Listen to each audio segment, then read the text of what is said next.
Hello अस्सलाम वालेकुम, क्या हाल है सबका? ठीक है। Welcome to the CSSPMS with Umar Khwaja. अच्छा, पहले तो एक रिक्वेस्ट ये करनी है कि जिनको मेरी वीडियोस की नोटिफिकेशंस नहीं मिल रही वो काइंडली एक दफ़ा अनसब्सक्राइब करके दोबारा सब्सक्राइब कर लें, ठीक है। क्योंकि पहले सेटिंग्स चेंज थी तो इस वजह से आपको नोटिफिकेशन नहीं मिल रही थी। जो न्यू सब्सक्राइबर्स हैं उनको तो नोटिफिकेशन मिल रही होंगी। जो पुराने सब्सक्राइबर्स हैं जिनको नोटिफिकेशन नहीं मिल रही तो वो काइंडली दोबारा सब्सक्राइब कीजिएगा। अच्छा, हमारे यहाँ पॉलिटिकल साइंस की सीरीज़ चल रही थी जिसमें मैंने स्टेट सिस्टम, सॉवरेनिटी और फॉर्म ऑफ गवर्नमेंट का मैंने मोनार्की करवा दिया था। तो काफ़ी जो मुझे आया डिमांड्स आ रही हैं वो ये कह रहे हैं कि आप हमें फ़िलासफ़र की सियासत करवाएं, क्योंकि फ़िलासफ़र क्या करते हैं कि अब जिन्होंने पहले नहीं किया हुआ, पॉलिटिकल साइंस नहीं पढ़ी हुई, जिनका फ़र्स्ट टाइम है, जिनका सेकंड टाइम भी है, उनको हर किसी को फ़िलासफ़र बहुत टफ़ लगते होते हैं।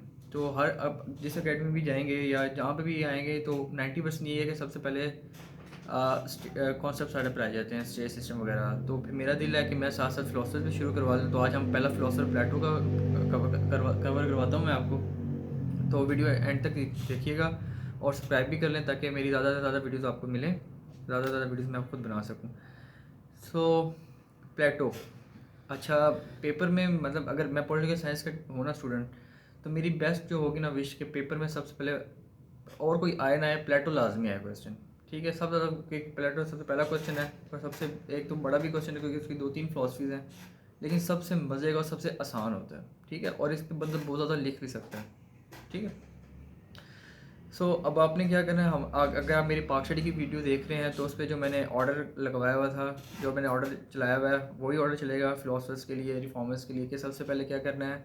अब इसमें मैप तो हम नहीं बनाएंगे, ठीक है, लेकिन इसमें हम क्या कहेंगे, पहले आपकी बैकग्राउंड स्टोरी, ठीक है, फिर उसकी फ़िलासफ़ी क्या होगी, फिर उस फ़िलासफ़ी पे उसकी लेगेसी क्या होगी, जो आजकल वो क्या उस पर उसका क्रिटिकल एनालिसिस क्या होगा, उस पर हमारा इंक्लूजन क्या होगा। ये 5 चीज़ें बद देनी है। बैकग्राउंड, उसकी फ़िलासफ़ी जो क्वेश्चन में पूछी गई है, ठीक है, उस पर उसकी लेगेसी देनी है कि आजकल में इस पर क्या हो रहा है बात, क्रिटिकल एनालिसिस देना है और देन कंक्लूजन देना है।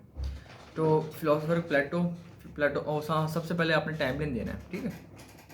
तो दोबारा आते हैं उस पर बैकग्राउंड पे टाइमलाइन आप खुद भी देख लेंगे नेट से, मैं डेट्स पे ज़्यादा बात नहीं करूँगा। तो बैकग्राउंड स्टोरी में सबसे पहले आपने ये बताना है कि इसके जब ज़माने में इसके बैकग्राउंड में क्या हुआ था कि जो इसके एथेंस जो थे वो वॉर हार गए थे, ठीक है, स्पार्टा से। अगर आपने 300 BC मूवी देखी भी है तो वो स्पार्टा ने एथेंस को हरा दिया था, ठीक है। वो था 431 टू 404 BC में, जिसको कहते हैं पेलोपोनेशियन वॉर, ठीक है। वो एथेंस हार गए थे, ठीक है। दूसरा ये था कि इसका जो था मेंटर और teacher Socrates, sorry for the interruption. अच्छा, जो इसका मेंटर था सोक्रेट, ठीक है, उसको कंडेम टू डेथ हो गया था, ठीक है, मिल गया था, ठीक है, उस वक्त जूरी की तरफ से। अगर आपने पढ़ा होगा जहर का प्याला और उसकी सारी कहानी आपने पढ़ी होंगी, ठीक है, जूरी ने क्या दिया था, इसको कंडेम टू डेथ सुना चुके थे, ठीक है, बाय एंशोइंग डेमोक्रेसी, क्योंकि ये बेसिकली क्या करता था, क्रिटिकल थिंकिंग को इनक्रेज करता था कि आप खुद सोचें, अपने राइट्स के बारे में रहें, जैसे डेमोक्रेसी, ठीक है। वो एंशोइंग डेमोक्रेसी जो है, डेमोक्रेसी की फॉर्म है, एक्चुअल डेमोक्रेसी नहीं बट डेमोक्रेसी की फॉर्म है, जो ये इन्हेंस कर रहा था लोगों में क्वेश्चन पूछने का, ठीक है, जिसकी वजह से इसको कंडेम टू डेथ सुना दी गई थी, ठीक है। और बेसिकली जो इसकी थ्योरी है वो है फिलोसफर किंग्स की, ठीक है। अब इसका जो पेपर में क्वेश्चन आता है वो 2-3 तरीके से आता है। फिलोसफर्स किंग के ऊपर पूछ लेंगे, ठीक है, थ्योरी ऑफ कम्युनिज्म के लिए पूछ लेंगे, थ्योरी ऑफ जस्टिस के ऊपर आ जाएगा, थ्योरी ऑफ एजुकेशन का खैर इतना ज़्यादा क्वेश्चन नहीं आता, लेकिन philosopher king, theory of justice, theory of communism, ठीक है। जो इसके मतलब कि क्या है कि रैशनल पार्ट, एपिटाइट पार्ट, ठीक है, इन चीज़ों पे क्वेश्चन आता है। Society, political justice, individual justice पे क्वेश्चन आता है ज़्यादा से ज़्यादा, ठीक है। तो सबसे पहले इसकी जो थ्योरी ऑफ जस्टिस है मैं उस पर बात करूँगा, ठीक है। अब इसमें दो थे, एक इंडिविजुअल जस्टिस और एक पॉलिटिकल जस्टिस, दो इसके पार्ट्स आते हैं। लदा भी क्वेश्चन में आ सकता है, लेकिन अगर पेपर में क्वेश्चन फिलोसफर किंग के ऊपर आए, जस्टिस के ऊपर आए, ठीक है, या रैशनल पार्ट के ऊपर आए, जो इंसान के अपने डिज़ायर्स हैं, ठीक है, उन चीज़ों पे आए, आपने यही लिखना है और कहीं किसी चीज़ पे नहीं जाना, ठीक है। लेट अगर थ्योरी ऑफ कम्युनिज्म में आता है या थ्योरी ऑफ कम्युनिज्म का क्वेश्चन आता है या थ्योरी ऑफ एजुकेशन का क्वेश्चन आता है, ठीक है, फिर अलग तरीके से करना है। अगर फिलोसफर किंग या जस्टिस पे क्वेश्चन आएगा तब आपने ये चीज़ सारी लिखनी है जो मैं अभी आपको करवा रहा हूँ। तो ये वीडियो आज का जो लेक्चर है प्लेटो हमेशा से इंपॉर्टेंट रहा है, तो काइंडली ध्यान से, अगर पेपर पेन अगर है तो आप वो भी रख लें साथ, तो साथ साथ लिखना शुरू करते हैं। साथ अपने पास जो है बुक, मज़लुल हक की बुक और जो हार्मोन की बुक अपने पास आपके पास होनी चाहिए, ठीक है। थ्योरी ऑफ जस्टिस, सबसे पहले इंडिविजुअल जस्टिस के बारे में बात की थी कि इंडिविजुअल जस्टिस के अंदर 3 कंपोनेंट्स होते हैं, ठीक है। रैशनल पार्ट, स्पिरिचुअल पार्ट और एपिटाइट पार्ट, ठीक है। रैशनल पार्ट वो होता है जो इंटेलेक्चुअल जैसे होते हैं, ठीक है, हर क्वेश्चन का आंसर आपको देते हैं, जिनके पास सबसे ज़्यादा नॉलेज होता है, ठीक है, वो आपके क्या होते हैं, रैशनल पार्ट उसको कहते हैं, ठीक है। जिस जो individual abstract and moral reasoning होती है जिन लोगों के अंदर, ठीक है, जो इंटेलेक्चुअल्स होते हैं, नॉलेज वाले बंदे, उनको कहते हैं रैशनल पार्ट। लेकिन स्पिरिचुअल पार्ट इसलिए क्या होता है, जिस लोगों में इमोशन ज़्यादा होते हैं, ठीक है, जिनके अंदर ग्लोरी ऑनर की बात होती है, जो लड़ना जानते होते हैं, ठीक है, जिनके अंदर एंगर लव की फीलिंग्स होती हैं, वो उसको कहते हैं स्पिरिट पार्ट। और जो थर्ड पार्ट है एपिटाइट पार्ट, जैसे आपने भुट्टो का नारा सुना होगा, रोटी कपड़ा मकान, जिनके बाद ये बेसिक डिज़ायर्स होती हैं, ठीक है, उसको कहते हैं एपिटाइट पार्ट। इंडिविजुअल जस्टिस में 3 कंपोनेंट्स हैं, कौन से, रैशनल, स्पिरिट और एपिटाइट पार्ट, ये 3 है। उसके बाद आते हैं पॉलिटिकल जस्टिस, ठीक है। अब इसमें आके जो सोसाइटी है वो 3 क्लासेस में क्लासेस में डिवाइड होगा। अगर आप मजहल हक की बुक पढ़ेंगे तो उसमें भी ये दिया हुआ है, ठीक है, मैं वहीं से इसमें मैं कोट कर रहा हूँ। उसके अंदर उसने 3 क्लासेस बताई हैं, ठीक है, कौन सी, गार्डियंस, ऑक्सिलरीज और प्रोड्यूसर्स, ठीक है। अब जो मैंने पहले बताया कि रैशनल पार्ट, ठीक है, उससे इसने लिंक की है गार्डियन से, ठीक है। जो गार्डियंस होते हैं वो फिलोसफर होते हैं, और फिलोसफर वही होगा जिसके पास सबसे ज़्यादा नॉलेज होगा, जो इंटेलेक्चुअल होगा, जिसके पास जो हर क्वेश्चन का आंसर दे सकता होगा, वो हमारा क्या होगा, गार्डियन होगा, वही रूलर होगा, ठीक है। सेकंड है ऑक्सिलरीज, जिसमें ये वॉरियर्स होते हैं, ठीक है, नाइट्स, आर्मी, ठीक है, वो क्या होंगे, उनके अंदर इमोशंस होते हैं, ठीक है, जो लड़ना चाहते हैं, उनके पास ऑनर ग्लोरी के लिए जो जिनके अंदर फीलिंग होती हैं, वो क्या होंगे, ऑक्सिलरीज होंगे, ठीक है। इसके अंदर क्या है, स्पिरिचुअल पार्ट डोमिनेटेड है।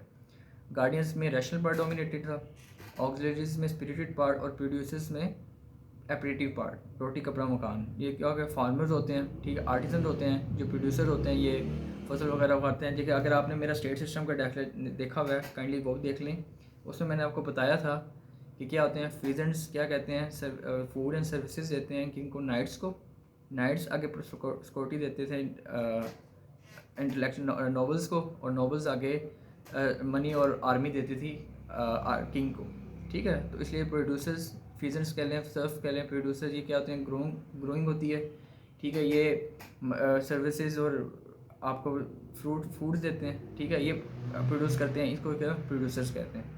प्रोड्यूस इसमें क्या होता है, डोमिनेट एपिटाइट पार्ट होता है, रोटी कपड़ा मकान, इनके पास स्मॉल डिज़ायर्स होती हैं, ठीक है। ये है हमारी थ्योरी ऑफ जस्टिस। अब जस्टिस में इसने ये कहा था कि justice is a principle of specialisation, क्या है। अब इसका क्या मतलब है कि हर बंदा अपने काम से काम रखेगा, ठीक है, जो नेचर ने उसको दी है चीज़ उसी पे रहेगा। अब जो प्रोड्यूसर है वो इस कोशिश ना करे कि वो ऑक्सिलरीज बन जाए, ऑक्सिलरीज के अंदर है वो ये ना कहे कि मैं किंग बनूं, जैसे मार्शल लॉ होता है, ठीक है। जिस काम को जो आपको दिया गया आप उसी पे रहेंगे, किसी दूसरे के मामले में इंटरफेयर नहीं करेंगे, ठीक है। और कहा था कि जो रूलर होगा वो जस्ट फिलोसफर किंग ही होगा, अदर और कोई रूलर बन नहीं सकता, ठीक है। जो प्रोड्यूसर है वो प्रोड्यूसर रहेंगे, ऑक्सिलरीज जो नाइट्स है वो नाइट्स रहेंगे, ठीक है। एक तो ये सारे अपना अपना काम करेंगे और तीनों एक दूसरे के मामले में इंटरफेयर नहीं करेंगे, ठीक है। ये था। अब इस पर आपने हर पेपर में क्या करना है, हर क्वेश्चन में, ठीक है, आपने क्या करना है, पिक्टोरियल फॉर्म लाती, टेबल फॉर्म लाजमी बनानी है, ठीक है। ये अट्रैक्ट करता है हमारे एग्जामिनर को। अब इस पर अगर हम फ्लोर चार्ट एक बनाएं, ठीक है, उसमें क्या होता है कि रूलर्स क्या काम क्या होता है कि वो पीपल को क्या करेगा, एक अच्छी लाइफ, गुड लाइफ को फॉलो करवाएगा, ठीक है। The rule of rulers is to ensure the people follow the good life, ठीक है। The rule of rulers is to ensure the people follow the good life. अब गुड लाइफ क्या होती है, गुड लाइफ को जानने के लिए आपके पास क्या होगा, ये नॉलेज होना चाहिए, नॉलेज ऑफ मोरालिटी या इंटेलेक्चुअल एबिलिटी होनी चाहिए। जब तक आपके पास इंटेलेक्चुअल एबिलिटी या नॉलेज नहीं होगा, आप दूसरों को गुड लाइफ नहीं दे सकते हो, ठीक है।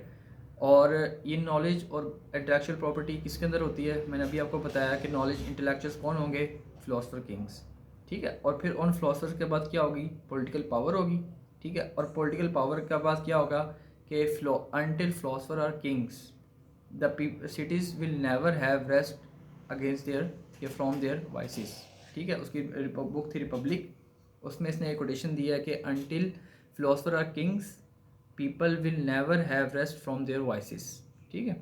अगर दोबारा फ्लोर चार्ट एक दफ़ा सुन लें, ठीक है, ये खैर मैं शेयर कर दूंगा अपने ब्लॉग पे, अब लिंक उसमें मेरे डिस्क्रिप्शन पे, ब्लॉग में मैं ये कर दूंगा अटैच, कि द रूल ऑफ फ्लोर, सबसे पहले फ्लोर चार्ट में हमने क्या बताना है कि रूल ऑफ रूलर्स, ठीक है, उनका क्या है कि वो पीपल को क्या कराएं, फॉलो करवाएं एक गुड लाइफ पहले नंबर पे। और गुड लाइफ के लिए क्या ज़रूरी है कि आपके पास नॉलेज होना चाहिए, मोरालिटी का, आपके अंदर इंटेलेक्चुअल एबिलिटी होनी चाहिए। थर्ड पे क्या है कि इंटेलेक्चुअल एबिलिटी किसके पास होती है, फिलोसफर किंग के पास होती है, ठीक है। और फिर फोर्थ बताना है कि फिलोसफर किंग कैसे बनते हैं, जिनके पास पॉलिटिकल पावर होती है, ठीक है, पॉलिटिकल पावर। और एंड पे इसकी कोटेशन देनी है कि until philosopher are kings the cities will never have rest from their voices, ठीक है। ये चीज़ होगी, ये हमारी थ्योरी ऑफ जस्टिस है। सेकंड जो थ्योरी थी वो क्या थी, हमारी थ्योरी ऑफ कम्युनिज्म, ठीक है। ये बड़ी इंटरेस्टिंग थ्योरी है, हाँ, ठीक है। अब कम्युनिज्म में उसने ये बताया है कि जो हमारा, अब इसने ये हमारी ये भी किंग के ऊपर ही होगी, ठीक है। जो अपर क्लास होती है, थ्योरी ऑफ कम्युनिज्म उसके लिए है।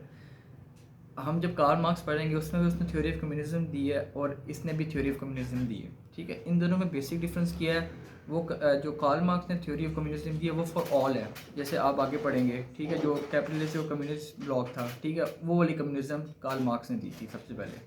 और जबकि इसकी जो थ्योरी, जो कम्युनिज्म में अगर डिफरेंस आया था पेपर में या एमसीक्यू पर्पज़ में, तो इसकी कम्युनिज्म क्या थी कि इसने सिर्फ और सिर्फ अपर क्लास के लिए कम्युनिज्म रखी थी। अब कम्युनिज्म के बारे में वो क्या कहता है कि जो हमारा रूलर किंग है, ठीक है, उसके पास कोई प्रॉपर्टी नहीं होगी, ठीक है, वो शादी नहीं कर सकता, ठीक है, एक मीडियोकर चीज़ में रहेगा ताकि वो क्या करे, स्टेट की वेलफेयर के लिए काम कर सके, ठीक है। उसका वो माइंड डिस्ट्रैक्ट ना हो, क्योंकि प्रॉपर्टी और वाइफ ये एक डिस्ट्रैक्शन होता है एक रूलर के लिए, ठीक है। उसने इस चीज़ पे बात की थी कि, और ये सिर्फ अपर क्लास के लिए थी। इस प्रॉपर्टी और फैमिली की मैंने बताया, प्राइवेट इंटरेस्ट ये था, ये क्या होते हैं, प्राइवेट इंटरेस्ट होते हैं, ठीक है, जो क्या करते हैं, माइंड को डिस्ट्रैक्ट कर देते हैं। और अगर कम्युनिज्म नहीं होगा, ठीक है, तो जो आइडियाज़ हैं, इंटरेस्ट हैं, रीज़न और एपिटाइट के, एपिटाइट और रीज़न क्या है, स्टेट के लिए कि मैंने स्टेट के लिए परफॉर्म करना है, और एपिटाइट क्या है, food, shelter, home, cloth, property, wives, ठीक है। इन दोनों के दरमियान क्लैश आ जाता है अगर कम्युनिज्म नहीं है। तो कम्युनिज्म होगी तो इन दोनों के बारे में क्लैश नहीं आएगा। क्यों नहीं आएगा, क्योंकि किंग इन चीज़ों के बारे में, इन चीज़ों के ऊपर नहीं जाएगा कि वो प्रॉपर्टी रखे, वो वाइफ्स रखें, ठीक है। अब इसके आगे दो थ्योरीज होती हैं, कम्युनिज्म प्रॉपर्टी और कम्युनिज्म वाइफ, जैसे मैंने अभी बात की है, ठीक है। कम्युनिज्म प्रॉपर्टी क्या है कि जो रूलर्स के अंदर ग्रीड होती है प्रॉपर्टी की, कि भाई मेरे पास ज़्यादा बंगला हो, मेरे पास ज़्यादा पैसे हो। जैसे अगर आज जब न्यूज़ में सुनते हैं, जब इलेक्शन के ज़माना होता है तो हर किसी के बारे में कह रहे होते हैं इमरान खान साहब के पास कि उनका जी इतना बड़ा बंगला है, ठीक है जी, उनका इतनी बड़ी प्रॉपर्टी है। नवाज शरीफ के बारे में उसकी इतनी बड़ी प्रॉपर्टी है, उसके पीछे बड़े बंगला है, ठीक है। तो इस चीज़ पर बात करते हैं। इस पर इसने कहा था कि जो रूलर्स है, ठीक है, उसके पास कोई राइट नहीं होगा कि वो प्रॉपर्टी रखे, क्योंकि ये क्या होता है, उसका ये प्राइवेट इंटरेस्ट होते हैं, और इससे क्या होता है, उसका माइंड डिस्ट्रैक्ट हो जाता है, ठीक है, वो प्रॉपर्टी अपने पास नहीं रखेगा, ठीक है। सेकंड क्या है कि वो इस चीज़ों अपनी ड्यूटीज़ पे एडमिट रहेगा और कोई प्राइवेट लाइफ नहीं रखेगा। थर्ड क्या था कि ये किससे इंस्पायर हुआ था, स्पार्टा से, क्योंकि स्पार्टा ने, मैं आपको बताया था बैकग्राउंड स्टोरी में कि स्पार्टा ने एथेंस को हरा दिया था पेलोपोनेशियन वॉर पे। तो स्पार्टा क्या करते थे, उनके जो रूलर्स थे, ठीक है, उन्होंने कोई प्राइवेट लाइफ नहीं थी उनकी, ठीक है, कोई प्रॉपर्टी, कोई वाइफ नहीं थी, ठीक है, सिर्फ उनके सेक्सुअल पार्टनर से प्राइवेट लाइफ थी। मतलब प्राइवेट लाइफ ऐसे थी क्योंकि सेक्सुअल पार्टनर उनकी वाइफ नहीं थी, ठीक है, उनसे बड़ा इन्फ्लुएंस हुआ था, उस पर इसने एक बात की थी, ठीक है जी। और इनका जो रूल्स का जो बेसिक पर्पस होता है वो यही होता है कि स्टेट में क्या रखेंगे, यूनिटी रखेंगे। दोबारा रिकॉल कर लेते हैं। सबसे पहले क्या है कि रूलर्स के अंदर उनका ग्रीड मारना है, और ग्रीड कैसे मारना है कि उनको कोई प्राइवेट लाइफ नहीं देनी, उनको प्रॉपर्टी नहीं देनी, ठीक है, वो कोई अपनी प्रॉपर्टी अपने पास नहीं रखेंगे, ठीक है। सेकंड क्या क्या था कि वो उनकी अपनी ड्यूटीज़ पे वो एडमिट रहेंगे, ठीक है, और कोई प्राइवेट राइवल नहीं रखेंगे, ठीक है, कोई उनका राइवल नहीं होगा। जाहिर बात है, जब आप इन चीज़ों के पीछे नहीं आते, राइवल्स किस चीज़ होते हैं कि भाई ये मैंने लेना है, वो कहता नहीं ये मैंने लेना है। जब ये काम ही नहीं होगा तो कोई राइवलरी भी नहीं होगी बीच में। थर्ड पे क्या है